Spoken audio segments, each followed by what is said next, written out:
young Mu Jin needs fuel to plough and fertiliser to nourish his rice as planting season approaches. But the ships carrying his crucial cargo are trapped 2,000 miles away by Iran's stranglehold of one of the world's most important waterways. Now, the farmer is running the calculations. Can he survive when the costs of fuel and farming come to more than he earns from selling rice? US President Donald Trump has said he would accept a 20-year suspension by Iran of its nuclear program in what appears to be confirmation of a shift in position away from a demand for a total end to it. Trump said it had to be a real 20 years. Previously, he has called on Iran to permanently cease enriching uranium, a stage in making a weapon, and to be prevented from ever acquiring nuclear weapons. A retired French sports teacher is in custody after being caught making sexual propositions online to a 14-year-old girl, except that the 14-year-old girl was not a 14-year-old girl. At least 7 Palestinians have been killed and dozens injured in 2 Israeli airstrikes on a residential building and a civilian vehicle in Gaza City, according to medical sources. The deaths on Friday come as Israel said it carried out a strike on Izz al-Din al-Haddad, the head of the armed wing of Hamas in Gaza.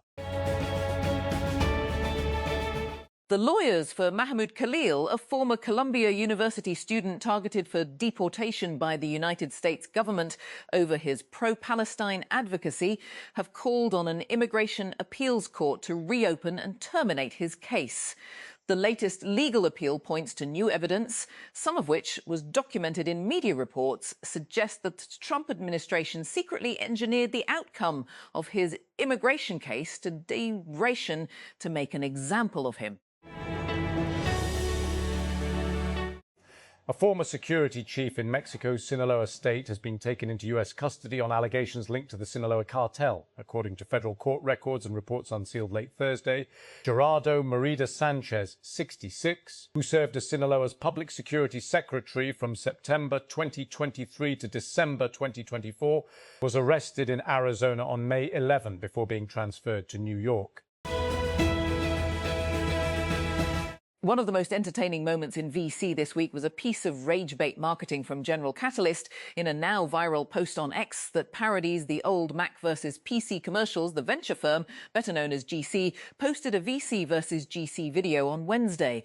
The VC was played by a tall actor in a baggy shirt and vest with a distinctly large bald head, an apparent dig at Andreessen Horowitz co-founder Mark Andreessen. But the real Andreessen never looks that dishevelled. Investors can't seem to get enough of RJ Scaringe or his ideas. In less than a decade, the serial entrepreneur best known for his EV company Rivian has raised us more than $12.3 billion from venture capital firms, as well as strategic and institutional investors for his 3. X, the latest $400 million raised for his new venture, or Bayed. Investors are still happily piling in.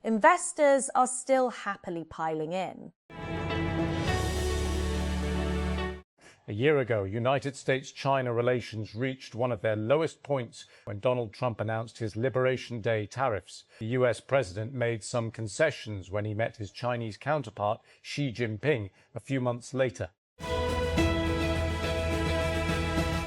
Pakistan's Fatima Sana has broken the record for the fastest half-century in women's T20 international cricket matches with a 15-ball 50 against Zimbabwe and Karachi, Pakistan. Playing at home, the all-rounder top scored with 62 runs off 19 balls as Pakistan beat the visitors by 133 runs and sealed the series 3-0 at the National Stadium on Friday. Israel and Lebanon have agreed a 45-day extension to a shaky ceasefire following 2 days of negotiations in Washington, D.C., the U.S. State Department said. We hope these discussions will advance lasting peace between the two countries, full recognition of each other's sovereignty and territorial integrity, and establishing genuine security along their shared border, said State Department spokesman Tommy Pigott. Ukrainian President Volodymyr Zelensky says strikes targeting Russia's oil industry and military production facilities are entirely justified after Moscow flattened an apartment block in Kyiv, killing at least 24 people. On Friday, Zelensky warned that Russia's attacks would not go unpunished, saying he had discussed long-range strikes with senior military, security and intelligence officials as a day of mourning was observed in Kyiv, following Thursday's attack on a 9-story apartment block in the capital's Darnitsky district. China has agreed to buy 200 Boeing jets, with a potential for the order to rise to as many as 750 planes, United States President Donald Trump has said, adding that the planes would have GE Aerospace engines. The deal includes approximately 200 planes and a promise of up to 750 if they do a good job, Trump told reporters on Air Force One on Friday.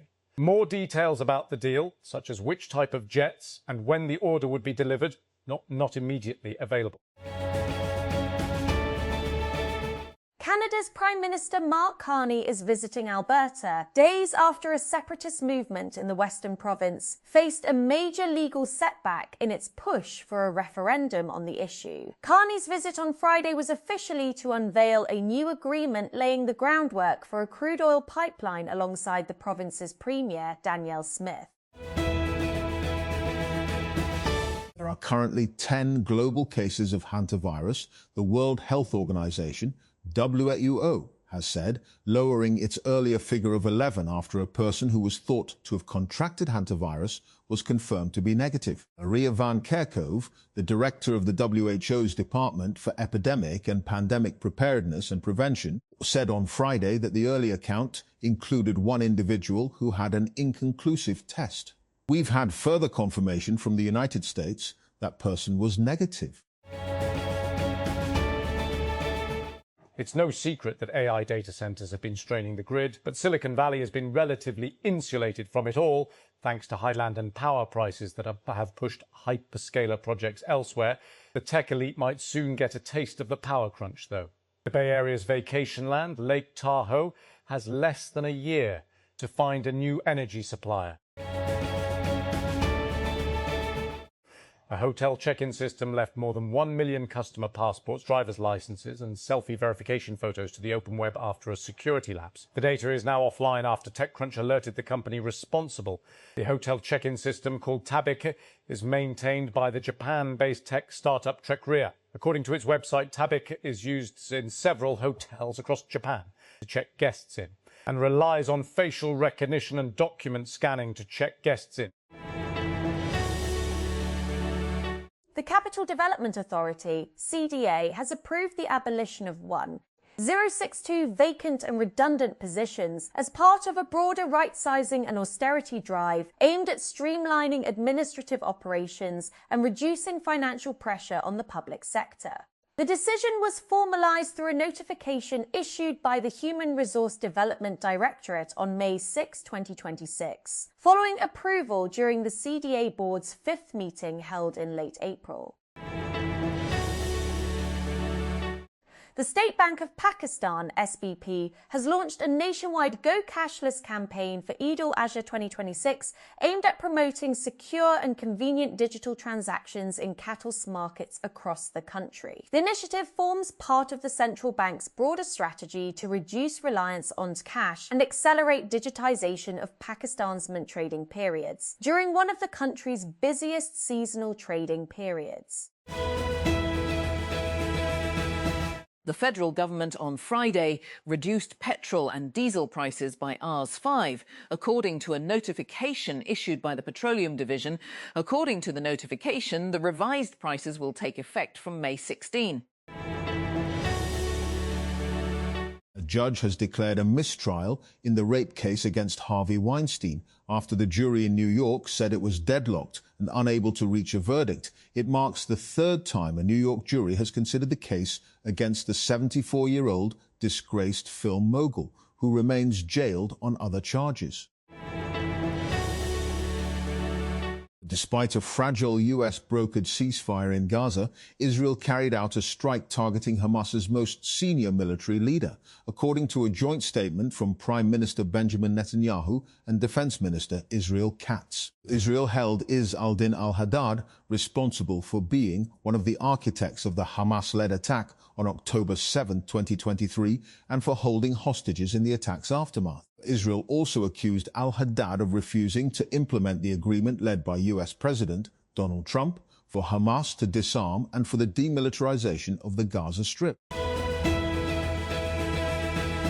German Chancellor Friedrich Merz on Friday said he would advise his children against living or studying in the United States at the moment, citing a rapidly changing social climate and limited opportunities even for the highly educated. The remarks highlight tensions between the United States and its European allies under President Donald Trump, with disputes over trade, the wars in Ukraine, and now Iran putting the NATO alliance under strain.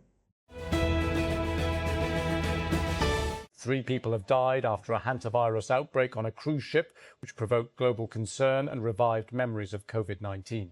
Experts stress it is not the same virus, but after the pandemic, trust is fragile. What does this cruise ship outbreak reveal? In this episode, Russia launched more than 1,400 drones and 56 missiles into Ukraine on Wednesday and Thursday. Much of the onslaught was aimed at the capital, Kyiv. Days after Russia threatened to do so, only if Ukraine attacked its Victory Day parade in Moscow's Red Square on May 9. It is a major Russian holiday commemorating the end of the Second World War. United States President Donald Trump has departed China following a 3-day trip, touting several broad trade deals, but suggesting little progress on key issues related to Taiwan. Trump's visit, the first of his second pomp and circum-term, was filled with pomp and circumstance, including a greeting from waving children and a military honor guard, a private tour of a secretive former imperial garden, and the Confucian 15th century Temple of Heaven. Tesla robotaxis have crashed at least twice since July 2025, while a teleoperator was remotely driving the vehicles, according to newly unredacted information submitted to the National Highway Traffic Safety Administration (NHTSA). Both crashes happened in Austin, Texas, and occurred at low speeds. In each case, there was a safety monitor behind the wheel, and no passengers were on board. The federal government has reduced petrol and diesel prices by 5 per litre for the next 7 days, sources informed Pro-Pakistani. Following the latest revision, petrol will now be priced at 409.78 per litre, while diesel will stand at 409.58 per litre. IG Railways Police Mohammad Wasi Fakhre Sultan, along with SRP Rawalpindi and DSP RPA, conducted a detailed visit on May 15, 2026, to railway land and related sites on Shah Bukhari Road, Rawalpindi, which were retrieved during the recent Antani encroachment operation. During the visit, the IG Railways Police issued clear instructions that no encroachments should be allowed to re-emerge on the retrieved railway land under any circumstances. He stated that protecting railway land and other assets is a key responsibility of the Railways Police, and emphasised that these valuable assets should be utilised effectively to increase Pakistan Railways' revenue. While Donald Trump and Xi Jinping were hailing their friendship for the cameras, it was less amicable for the rival Chinese and US security services, from a standoff over a US Secret Service agent's weapon to a US staffer trampled during a melee. Tensions bubbled to the surface throughout Trump's visit to Beijing.